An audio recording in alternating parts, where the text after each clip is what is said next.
anthropogenetic influences of the environment reinforces the urgent need to upgrade social, economic and political responsibilities. Thank you for listening, and sorry for that I ran like a steam train out. Thank you. Any questions? Comments? Suggestions you make on the government policy to yes, well, make it more equitable? Yeah, there's a big reconciliation going on. It has been going on for quite some time in Australia. It's not so much what is happening now. There are a lot of programs, proactive programs to try and rectify some of the discrimination from the past. But again, because of the transgenerational factors that each generation inherits the adverse effects from previous generations through these physiological mechanisms, it is very hard just to change things suddenly. It's only in recent time that the Indigenous population has even entered the university. They're doing a lot of stuff. The graduates now, the graduates medical, they work with communities, legal, science, but it's only in I guess, perhaps my peer group or younger people, so that it just will take time.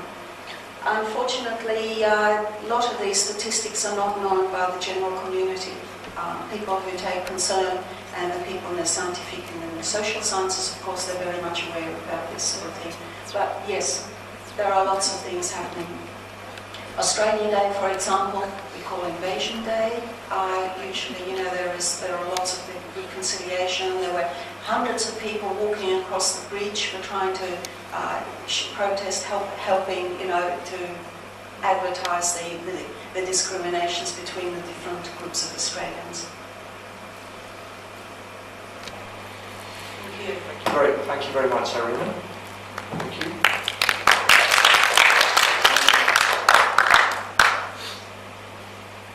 China to become a country with a high rate of HIV infection.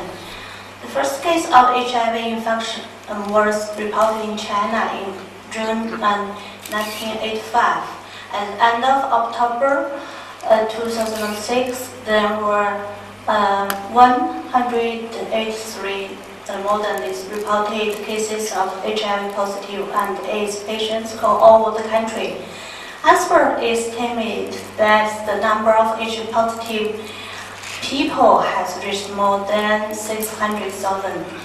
Even though the number of HIV infections seem to be quite low considering the Chinese population, we have reason to assume that it's very probable that China will become a country with a high HIV infection rate. In faced with the danger of becoming a country with a high HIV infection rate, there are some misleading conceptions of HIV which have run counter to the containment methods of effectively preventing and controlling the spread of HIV infection. Facing a situation that the majority of Chinese do not know how to protect themselves against HIV infection, some public and health workers have insight that AIDS is the punishment for promiscuity. As a result, HIV positive and AIDS patients and also uninfected persons in high-risk groups suffer from discrimination and stigma. Another important problem in Chinese HIV prevention is that the law of prohibiting prostitution and drug use have made many prostitutes and intravenous drug users go underground, and they thus have no chance of receiving HIV education for changing their unsafe activities. HIV infection is an epidemic so special that the conventional public health measures, the conventional public health approach is not sufficient to prevent or control the HIV epidemic.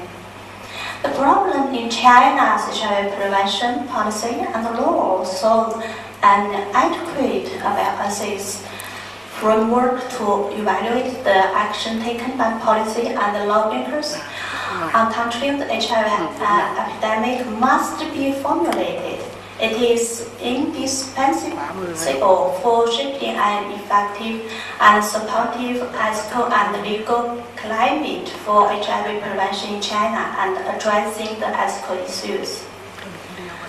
So now, which basic framework ought to be guiding Chinese HIV prevention policy? The basic bioethics framework we use to evaluate actions in bioethics consists of principles such as non-maleficence, beneficence, respect for autonomy, and justice. It seems that these principles are not fully suitable for HIV/AIDS prevention. The basic bioethical framework, when applied in the ordinary medical context, is based on presumption that the epidemic, some special social groups such as AIDS patients, HIV positives, drug users, prostitutes, and homosexuals are involved. It's very difficult for the public to presume that HIV/AIDS people have equal social and moral status. The public often thinks that they got the disease through immoral or illegal behavior, so they deserve punishment. The public often regards homosexuals, drug users, and so their rights are often infringed upon. How can these persons be trained by the principles of non-maleficence, beneficence, respect for autonomy, and justice? I suggest an improved bioethics framework that consists of the principles of tolerance, beneficence, autonomy, and care. In my new bioethics framework, the principle of tolerance and care should play a central role. The principle of tolerance is located in the first order of this bioethics framework. It generated other premises and facilitated dealing with the moral and policy issues in biomedicine, especially how to treat HIV/AIDS related special population problems. The principle of tolerance means that members of moral community should permit members of other communities to do what they themselves think wrong or do not want to do. Some populations, such as homosexuals, have a different lifestyles or set of moral views. Permit members of other communities to have a lifestyle that themselves do not want and forgive the mistakes of others. The principles of tolerance is presumed on the basis that differences or disagreements between different moral communities exist at all times, and that members of different moral communities have to live together as neighbors or co-workers and seek common ground while retaining their differences. The principle of tolerance will shape a more supportive narrative in society. For HIV/AIDS prevention, such a supportive network is very important. To tolerate others, one must first respect them. The natural law can justify respect for others. It argues that human nature demands that humanity respect each other. The factor of human nature of the person's character, which is different from other animals, is self-consciousness, rationality, and higher intelligence.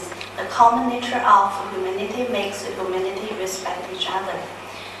From the point of view of tolerance, such HIV-positive and AIDS patients do not bear all the responsibility for their behavior. It is a so special disease which can be contracted in many ways. In China, some people might be infected by casual sex, have no other way to satisfy sexual desire. Some young people might be infected by premarital and extramarital sex because of the traditional culture's objection to premarital and extramarital sex, and as well as to make condoms available to young married people. Some homosexuals, drug users, and prostitutes might be infected as a result of having multiple partners, because repressive climate made them go underground when no HIV education and prevention was available. Even though someone may be infected by unhealthy sex, we have to forgive them, try to understand them, give them a chance, and help them that encourage each party to care for the interests of others so as to make the conflict smaller. Ethics of care share some premise with Western communitarianism, fidelity, and discernment and love, and minimizing of universal rule and utilitarian conclusions. The earth of care is feminist perspective, caring, discovery, receptivity, relatedness, and responsiveness. As care is simply the relation in which we meet another morally motivated, and by the idea of caring in which we are partners in human relationships, we are guided not by ethical principle but by the strength of the caring. In this point, morality is viewed in terms of responsibility of care, driving firm attachment to others. Another important feature of the ethics of care is a contextual approach to ethical problem. Ethical care stress approaching ethical dilemma in a conceptualized narrative way that look for resolution in particular details and that involves personalized and socialized context. In this way, the affair of ethics can be better understood. Conclusion: the new bioethics framework that consists of principle, tolerance, and beneficial harmony and care emphasizes principle and experience, right and responsibility, reason and passion, and individual and community. I hope this new bioethical framework can be useful and can be improved by further inquiry and application. Thank you for attention. Thank you.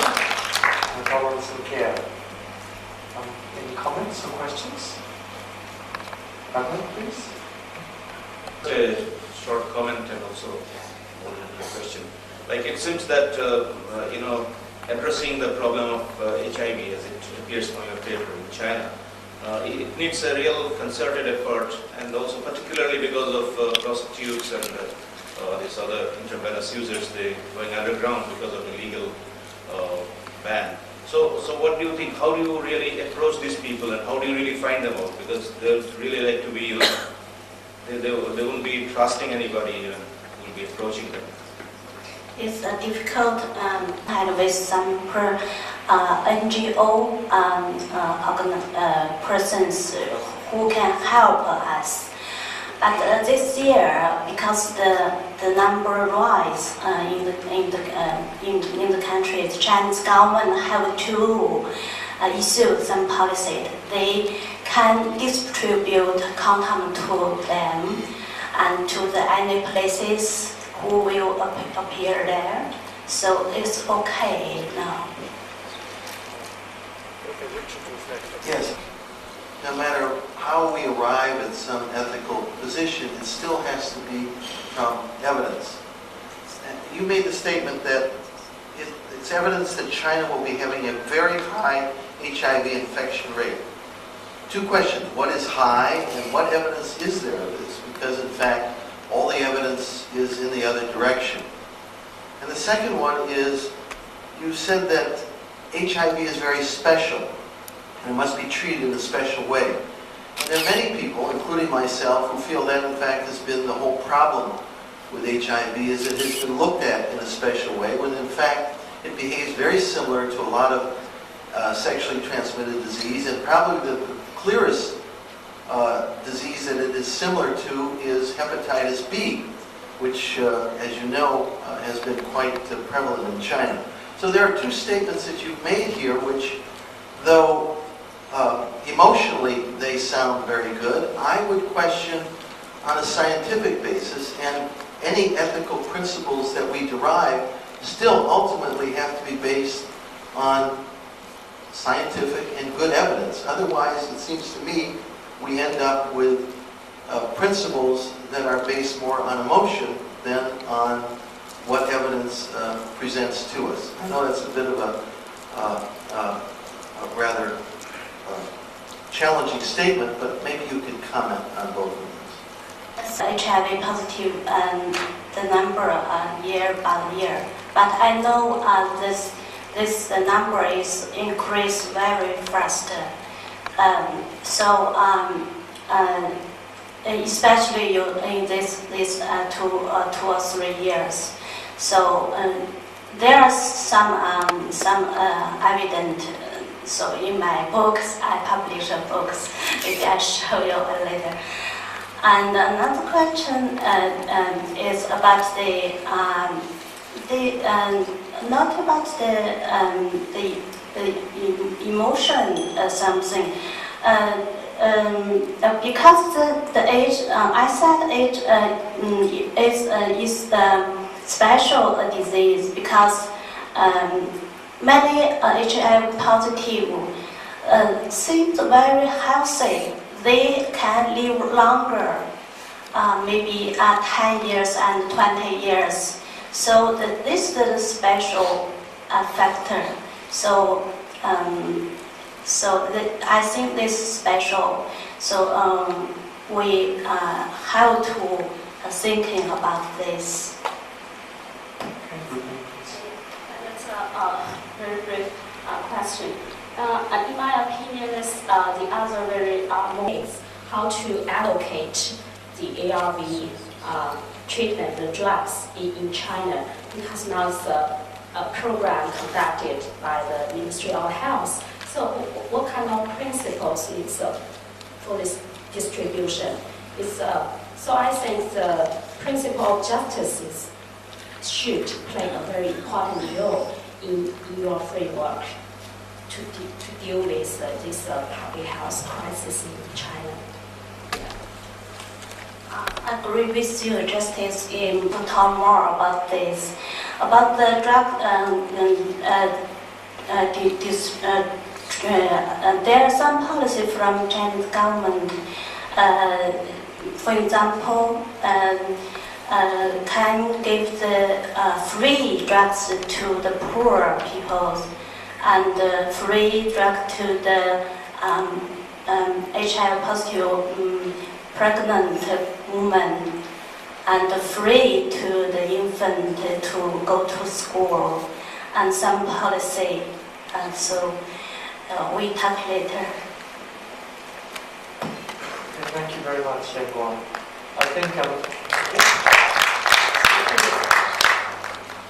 it's interesting. He's going to talk about foreign dental health research and Philippine dental health. Thank you. Good afternoon, everyone. My paper is all about the foreign dental health research in the Philippine dental health. This paper was made in realization of commoditization of health in the expense of the vulnerable groups. The market-oriented motivation of health research that drives the researcher to work on studies with better monetary returns, rather than those researchers that will help the people to have better lives.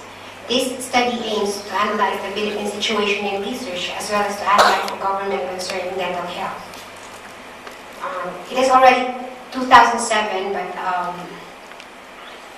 the latest epidemiology we have is 1998, stating that in the Philippines, the limited financial public resources are mostly spent on urgent medical and social problems, as caries and periodontal diseases are not regarded as life-threatening. Prevention and treatment of dental diseases have a low priority. 94% of the 5-year-old Filipino children had caries, and in 12-year-old children, the mean DMFT was 4.6. 90% of the decay was remained treated. So this research happened when the research, they named this as manual restorative treatment. It is done by the 2 German researchers, and they as well trained 2 laymen to help them do the mouth excavation on their subjects' financial returns. Then the researchers went to the Department of Education, Culture and Sports, to which this government agency assigned 19 elementary public schools in the rural areas of Misamis Oriental, Mindanao. The students are grade 1 students, which is around 6 to 7 years old, and the experiment was made on their first molars, and as a compensation for the subjects, they also did mouth exodontias for molecules, and it is biocompatible to the pulp. But this time, excavating the cavity but directly placing the amalgam in the absence of bases and liners to protect the vital pulp. So, this is a simple anatomy of the teeth. On this side, you can see the normal anatomy of the teeth. You have the enamel, the dentine, and the pulp. The pulp have a direct connection with the inferior alveolar nerve, which is directly connected to the trigeminal nerve. So if the patient is around 6 to 7 years old, they have wider pulp chambers, wider canals. It's a cavity to which it still have the dentine that can protect the pulp. But the problem here, they did not actually select the cavities to which they just placed the amalgam directly, and then the possible potential of mercurialism and the future revitalization of the pulp is possible. So talking about bioethical principles, so my question is, in this research, is there really an autonomy of these children? So basically, why the grade 1 students? Basically because of their vulnerability, easy availability, compromised position because of poverty, manipulability, rather than for reasons of directly related to the problem being studied. I don't agree that this would really benefit the children. So, talking about justice, can the research be an excuse to waive the existing law in that particular area, which is the Philippines? So, for the ethics review boards who approve this, it should be questioned why these subjects, is the research procedures really examined and their purpose, the risk and anticipated benefits? If there is an alternative procedure such as using the glass ionomer cement, why did they use amalgam directly on the cavity? Or is there any statement of offering the subject to ask questions to withdraw at any time from the research? And how the subjects are being selected?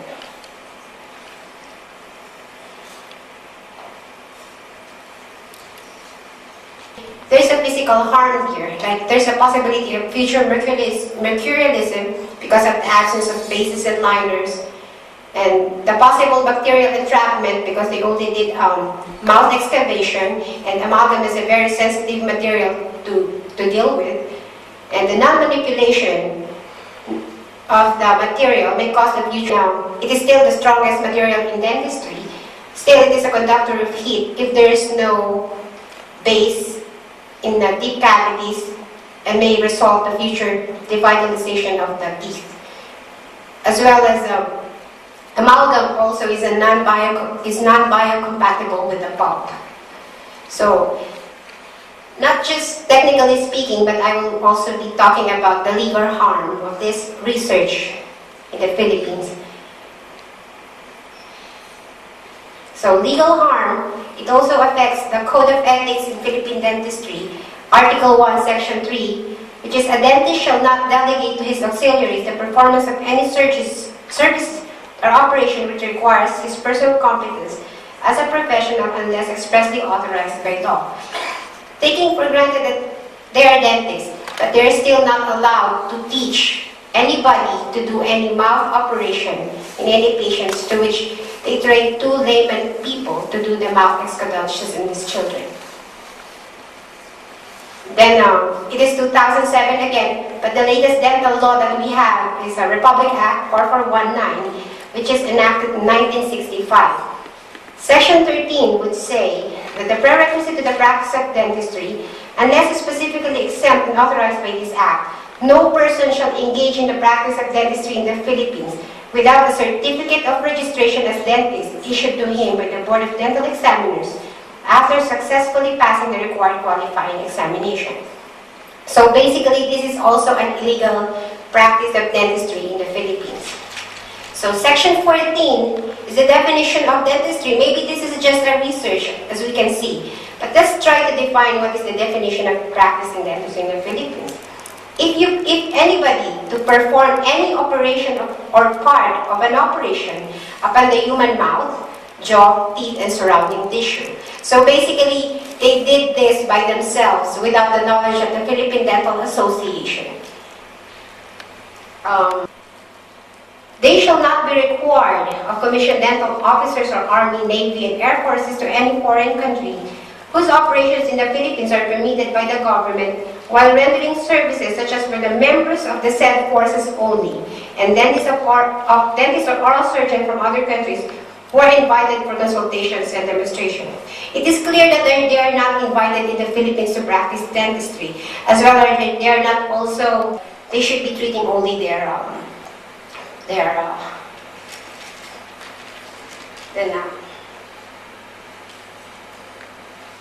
shall violate this provision of this act shall be guilty of misdemeanor. I tried to file myself a case over this on our Philippine Professional Regulation Commission, but I see no movement at all. I'll try to look again for another, maybe there's a Foreign Reciprocity Act, which also includes in our law. It shall be granted any rights or privilege under this act, unless the country or state as the subjects. So, if I go to Germany and I did this, I do this kind of research, for sure I will be punished. But basically here, they did this experiment, but they're not being punished. I hope that this paper will be a springboard to strengthen the Philippine healthcare system, especially the access of dental health, and the bioethics be a means to mediate on social injustices, especially in the health of the people, and the strengthening the competence of the Ethics Review Board and propagate its establishment. For questions, yes, Fahad, first, please. You can line up with the microphone if you have questions. Thank you for that very interesting paper. I'm not a dentist, but I'll make a general comment, which I think your paper demonstrates, and that is the issue of ethics review committees in developing countries. There's a tremendous push right now for collaborative research to ensure that developing countries do have ERCs. And what I'm finding is, and this is also based on our own experience in Pakistan, that having an ERC actually works in quite the opposite direction, because the ERC stamps something as having been reviewed, and it gets a stamp of approval. So I congratulate you. I think ethics committees and review boards are only as ethical as the members that sit on it. And you're pointing to a very important danger for all of us in the developing countries where we're pushing to get ERCs on board. Thank you. I tried to ask the Philippine Dental Association to act on this, but I see no interest of nobody to really file for something or anything about it. This paper, I tried to get it published on a professional journal, but I guess I wasn't successful, so I'm very thankful I'm given the opportunity here to speak for my people and to speak for the Philippine dentistry. We use the particular case study as an example during one of our training programs in research ethics. Yes. And we had the opportunity to invite, but this case was actually presented by a member of the ethics committee at that particular university. So we had an opportunity to give our feedback to the committee. But we also learned during the training course that the committee approved the proposal to do the research because they were attracted by the opportunity to get some funds for research, which is the reality that we have to contend with international research. Another thing is Okay, thank you very much. Thank you very much. Thank you. So we move to the next, still a very much public health issue of open science. Thank you. Thank you very much for having me here and for giving me a nice opportunity to escape the Canadian winter. Wondering also this morning, does my topic really fit into public health? Does it really fit into the Asian framework also? And I saw this morning that there was a lot of talk actually about the word secrecy and also about the tension between public health and the private sector.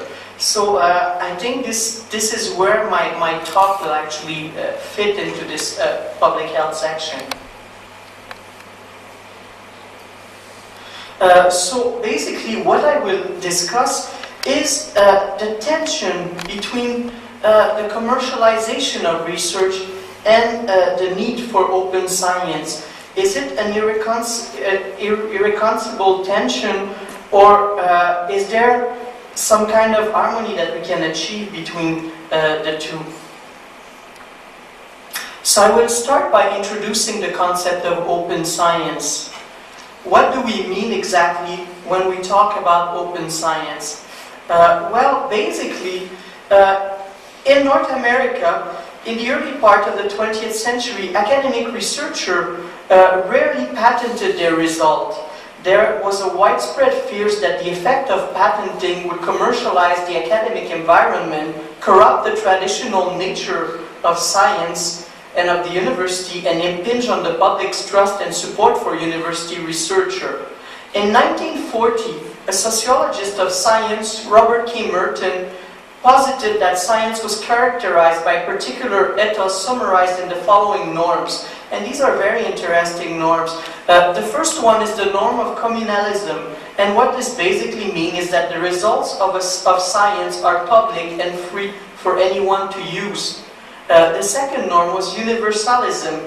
Basically that the evaluation of scientific claim should be based on universal criteria, not specific to persons in question. The third norm was actually disinterestedness.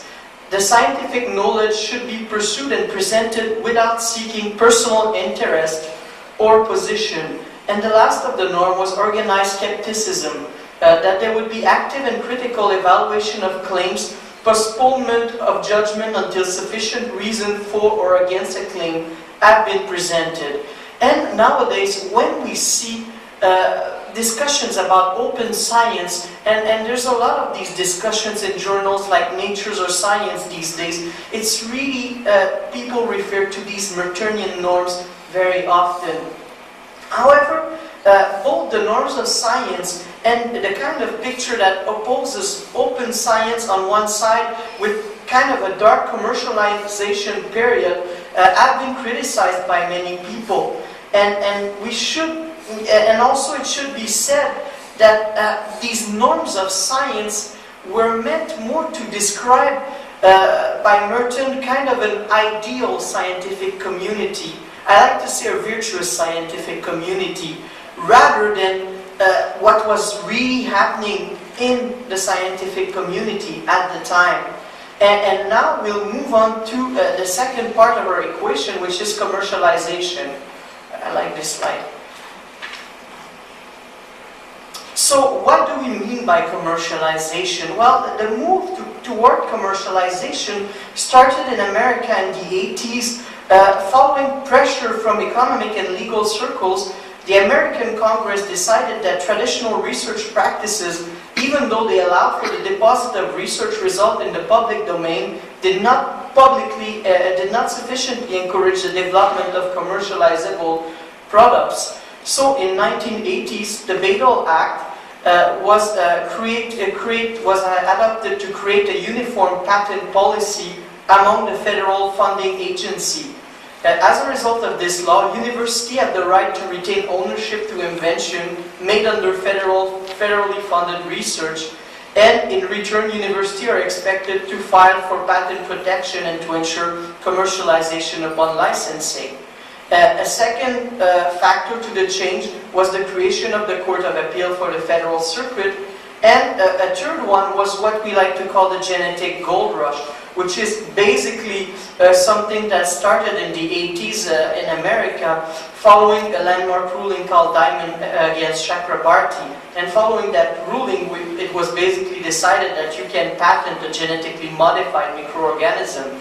And we saw during a certain period of time following that judgment, so many applications on patenting application on genetic research tools. And often these were very broad patents and with not really sufficient details. It propagated to Europe, and I would really be interested to know more about what is the situation in Asia regarding commercialization of research. So basically nowadays in North America, we're not an ivory tower anymore as far as universities are concerned. Universities now have commercial interest in research. Although they still remain quite modest players in the patent race. Universities are still not really financing themselves out of their research, but nowadays a significant proportion of research states when they patent, they will patent outside of their country, so sometimes it's going to be American patents that are going to be made in Europe also. And well, we can think of the impact of this on the progress of science. And there are some of the issues that you can see there. Well, there are morals and religious issues when you patent a living organism, of course. There's also technical problems that are caused by patent ticket, tragedy of the anti-common. Basically, what happens is you end up patenting so many basic research tools that to come up with a new invention, you need to buy so many licenses that it's not interesting to do research anymore. Then there's the case of conflicts of interest and data withholding. We were talking about secrecy this morning. Well, patents is a very important reason for keeping something secret. Of course, when you have a financial interest in maintaining a secret, you'll maintain it, especially if you're a private industry. Then there's the case of clinical access to discovery, which is also very important in public health. For example, we can think about access to genetic tests, which are sometimes very expensive because of patents. And there's also the fact that it's getting really complicated and expensive for patent offices, because there's so many patent applications, basically, and they're very complex applications. So with that in mind, we were kind of wondering, well, is there a way to harmonize the need to commercialize invention, the need to secure some funding for the universities, but also at the same time try and foster the biotechnology sector. And what I worked on was a 5 case study. I'll present very quickly 2 of those case studies today. Of different open source models, so that you can have an idea of what this means exactly and what they can do. So the first model is from the sector of pharmacogenomics, and the second one from the sector of stem cell research. So my first model is called the AppMap project. It's a project that already concluded. It's really in the ending stages. The data is all there and available to the public. So exactly what was this project about? Well, it was a partnership of scientists, national partnership between both developed and developing countries. The idea was to find genes that are associated with human disease and responses to pharmaceuticals. More precisely, sequence variation in the human genome by characterizing sequence variant, their frequencies and correlation between them in DNA sample from population with ancestry from parts of Africa, Asia, and Europe. So basically, by agreeing to that license, you could have access online to all of the data of the AppMap project. I'm going to jump over the case of aggregate therapeutic because of the time, and just what I wanted to say in the end is that really, and a tool, if you will, to acknowledge the public nature of the human genome and of genetic databases, in kind of an ideal scientific community, and maybe open source could be the mean that will allow us to progress toward that ideal virtuous community model. Thank you. Thank you. So I would like a question for Jan.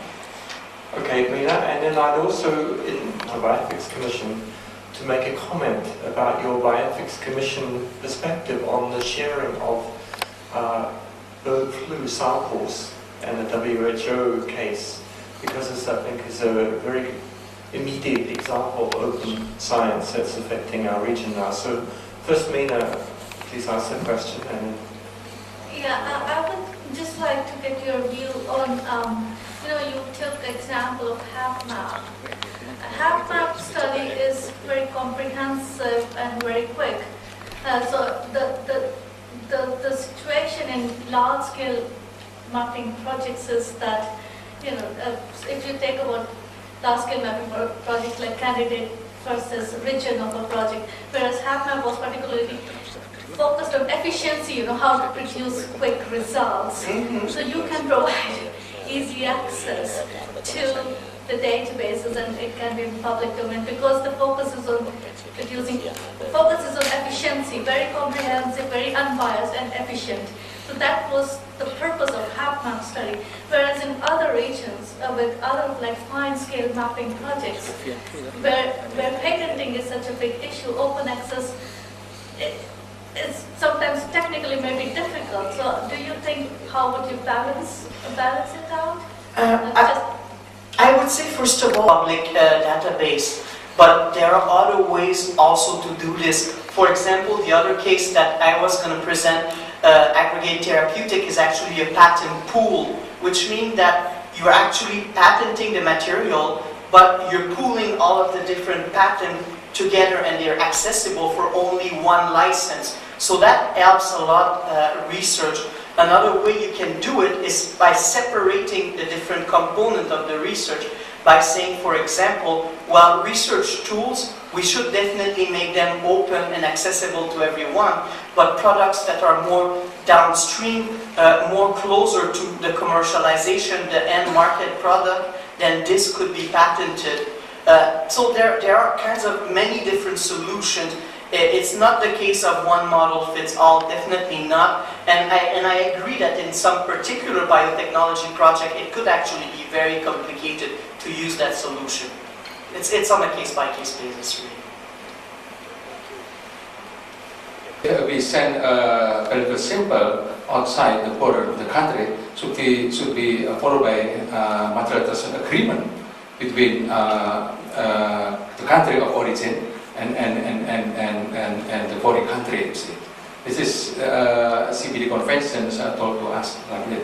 But we understand if flu is actually a pandemic to the global, then we will have the WHO to develop vaccine, of course. Yes, well, it comes back also to what I said, that for genomics is a global public good. Genomics information and good health in a way can be seen as a global public good, because by improving the health of one nation, you also somehow nowadays, because of the globalization, attain the goal of improving the overall health. So I think this is where maybe if something happened in one country and there's possibility to share it with others, especially if it can benefit them. That's where it comes in. I hope that KB and the National Bioethics Committee can give input about government. Maybe in the future, maybe by next meeting, there might be an interesting topic. Yes, please. Indira from Chulalongkorn University. I think the idea of open source for patent, the full patent pool and public patent is also a major issue that we in developing countries also interested in that issue. I think one group in the US is the consumer project. developed, and somebody in that area also work quite a lot in this issue. And come back to the patent of pharmaceuticals, we have one idea that whether can be abolished, I mean, no patent for pharmaceuticals is another issue that also important, especially for the current case in Thailand, for the compulsory licensing run by the ministry. And do you know what happened to us? The Abbott company said that they will withdraw all registration of their 10 products from our market. That includes also ARV. And that I think that's not fair to the developing countries. Sometimes they have clinical trials in developing countries, many drugs, and then when they got the result, they never come back to apply for registration for people in that country to have the access to that medicines. So maybe you have some view on that? Yes, well, compulsory licenses are authorized and there are some very valid grounds to ground them on. But very few countries will actually do that because the political pressure is so strong. And that's where open source is an interesting alternative because it can actually provide some other models to develop medication, especially medication that will have that will be particularly interesting to developing countries rather than medication that are for the developed world. Because another problem with patent is that basically it encourages the pharmaceutical industry, especially the Western industry, to develop medication that will reach a market that can actually pay a high price for them. So it really also directs the direction of the research itself. So that's why open source, and we're starting to see open source projects focusing, for example, at developing medication for tropical disease. And I think these are a really good example of what can be done there. Thank you very much, Jan. Thank you. You're welcome. So the next paper is in fact also people in the room has the interest and the auditory capacity to listen to me for the last 15 minutes. I will try to make this very brief and painless for everybody.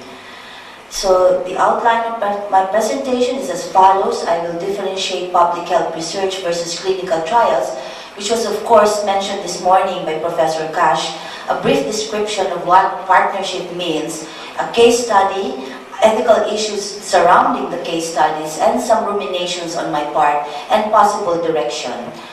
The difference between clinical trial and public health is basically the perspective. For clinical trial, there is a therapeutic obligation to treat individual patient. However, on the public health view, the obligation is to improve the health of the population. The clinical trials treat irrespective of social consideration. However, public health is grounded on societal responsibility to reduce social iniquities, and this is the distinguishing mark of public health. Never will you see it in any other researches except public health. There is a very explicit goal to reduce social inequities. In clinical trial, we have Code of Medical and Research Ethics, which of course we know prioritizes individual autonomy, and this code is an imperfect fit for public health. If ever there will be a code, it should be concerned with the extent of its reach and infringement on individual liberties. So what is research and what is not research, or rather public health activities? Briefly, this was discussed this morning by Professor Cash. But in 1993, CDC has identified 3 critical areas of public health practice for which confusion usually exists whether to regard these activities as researches or not. And these are public health surveillance, emergency response, and program evaluation. Unless designed to develop generalizable knowledge, these activities are considered as not research, but this is better said, easier said than done. So it is also proposed that if there is a framework for ethics in public health practitioners may turn to medical or bioethics for professional and moral direction. But this is not always applicable, especially in possible breaches of patients' confidentiality, like if you have to divulge the result of an HIV test. Another proposed framework is a code of restraint, a code to preserve fairly and appropriately the negative rights of citizens to non-interference. The problem is law has vested the power to ensure the safety and health of a population on public health, and this may not really synchronize. And it is also proposed that code should emphasize the positive rights of patients for social justice, wherein we do not have an analogous framework in bioethics. The real world is that we live in a morally pluralistic society. Inevitably, moral appeals will conflict when determining a public policy. You see here an inverted triangle because traditionally, public health activities are delivered by government and its public agencies. However, for the last 2 decades, the NGO has assumed this responsibility because of the very limited infrastructure of government, rapid transmission of diseases, and of course, low financial capacities. And lower in the ramp, in the inverted triangle, is the growing trend towards public and private partnership, which I will define. So a public-private partnership involves at least one private for-profit organization with at least one non-for-profit organization, and the core partners provide a joint sharing of efforts and benefits. They should be committed to the creation of social value, which is improved health, especially for the disadvantaged population. But why has the issue of PPP become so prominent on the international policy and influence in the past 2 decades? And this problem often involved issues of health equity between the rich and the poor of the world. And this is where the PPP or the partnership is very effective in making accessible essential medicines for the poor countries. And neither public or private organizations are capable of resolving such problem on their own. So, what is the future of public-private partnership? Indeed, the trend is there will be more partnerships in the future because global health problems do indeed require global solutions. And the most common partnerships have been always between the pharmaceutical companies with universities or government, yet we know little about conditions on how it operates and how partnerships succeed. Now, this is an example, a very short list of the 99 partnerships that we have between the private and the public organization. And one of the most successful was Mark Mektizan project or program. I will be discussing later on the last in the list, which is the GSK-WHO partnership for the elimination of lymphatic filariasis using the combination DEC and albendazole. So what are the issues? The issues are, of course, very obvious. How do organizations with different values, interests, and worldviews come together to address and resolve essential public health issues? What are the criteria for evaluating the success of this partnership? It is important to note that the ethical assessment of public health activities highly depend on its outcome. Third is who sets those criteria and with what kinds of accountability and transparency. Therefore, if you really would like to summarize the issues with regards to this partnership, it is an issue of accountability and transparency. Accountability means how do you assure accountability of partnership and to whom? In fact, even the poor country should be accountable to these partnerships. And who has and what kind of social responsibility and why? Transparency, of course, means what are the motives for initiating partnership, which is very difficult to define. And which partnerships are good ones and how do you know? So let me give you a brief. This is endemic throughout most of the southern half of the Philippine archipelago, afflicting 45 of the 77 provinces. In the Philippines area, endemic for the parasite are in regions with highest incidence of poverty, and this of course connotes that there is no access or even availability of the drugs. And eliminating the disease in these areas provides significant opportunities to alleviate poverty and reduce inequalities in health. So a 5-year mass drug administration was conducted or launched by government in cooperation with the WHO and GSK. Mass treatment with a single dose of DSC given yearly has shown that it can effectively kill the parasite, but if you add albendazole, it is believed that it can kill the adult worm and you get 99% killing. In the early 2000s, the NDA program, albendazole was donated by GSK but through the WHO, who eventually donated it to the Department of Health of the Philippines. In 2000 and not research, it did not pass technical review. Unfortunately, this resulted to quite a number of unexpected deaths, which was not seen with DEC alone, where there was an NDA going on. So the sequela, there was a consultative meeting. The regional officers had to escape with their midwives in order to escape the wrath of the townsfolk. So the result of the meeting was that GSK denies responsibility for the ADR because in the first place it donated the drug and there was no pre-existing evidence that this is harmful or can add harm or adverse effect.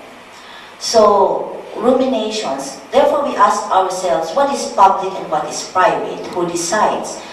What kind of governance structure should allow the participation of recipients to promote accountability but still assure effectiveness? And how should partnership relate to international health agencies such as WHO? So this is the direction that I propose. We should define partnership both in context and ethical implications. We should realize that poor and rich countries, the basis of relationship or equality of relationship may indeed be grounded on inequality. We should be sensitive to the situation. And if a research has to be scientifically sound, to be ethically sound, then partnership in public health should also be based on sound goals and less on cost reason. And for those, finally, we should probably remember in this kind of partnership, from those who have much, much is also expected. Thank you very much.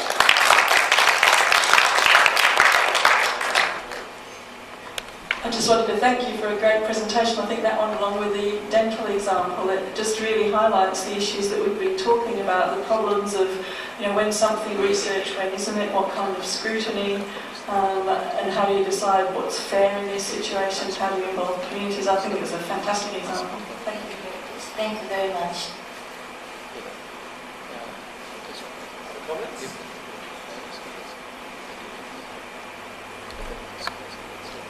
Still one more paper before, so any other comments? No. Yes, please. Yeah. The PPP rooted from the enrollment for 2 decades. I think the version of PPP probably may be emerged from the push of the private sector itself. They try to play more roles in another function or something. And the other, there are so many issues right now, especially for the privatization. They try to do some work with the public sector or something. And there are also many examples, right, for the ARV provision or even for the vaccine provision through the. So what's your view on that? Well, I think the message here is really this company. However, we should really be careful because I don't think the relationship has transparency at all. From the very start, I think we should lay down our rules. But then the question remains, will the twain ever meet? And that's a big question for everybody. But the good thing or the benefit that we're getting from the partnership, it has become available. It has made available very expensive drugs to poor countries. But I do not know at what expense, because it doesn't mean only money is involved. It also means freedom of decision making. Okay, well, thank you very much. Very good paper, stimulating. The last paper in the session is by Shahin Aksoy from Turkey. And it was originally in session 4 with his explain was delayed, so couldn't go on Monday. So you can find the abstract in session 4. Thank you, Shanti. I also want to thank organizers and the host for this great conference.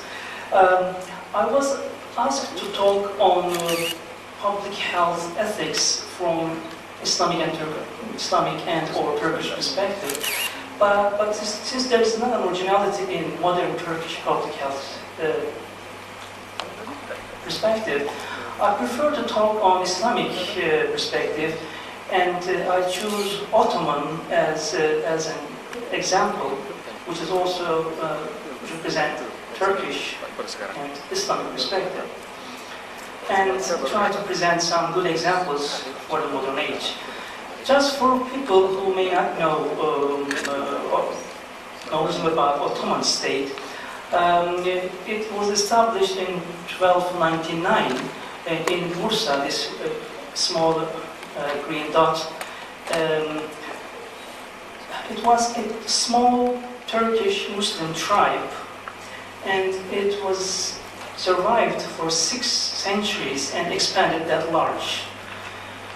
And now this is Turkey, which is established in 1923, which is the followers and inheritors of Ottoman Empire. And I want to put this map as well, just to give some information, some knowledge to you that how expanded was it, and how you may acknowledge that how difficult it is to provide a thick extent area with so different ethnic, religious, different backgrounds. Tunisia, Egypt, Palestine, Saudi Arabia, Iraq, Syria, Greece, Bulgaria, Romania was all Ottoman state once. Had been the leader or Khalifa of Muslim nations for centuries. There's an institution in Islam, had been an institution in Islam, that's called Khalifa. There should be a leader, like maybe we can equate it with Pope of Christianity. And Ottoman state was a typical Islamic state, and its application can be considered as the prototype of Islamic understanding of public health care. I present in this presentation some information on public health in Islam, and then give some implications of these in the Ottoman state.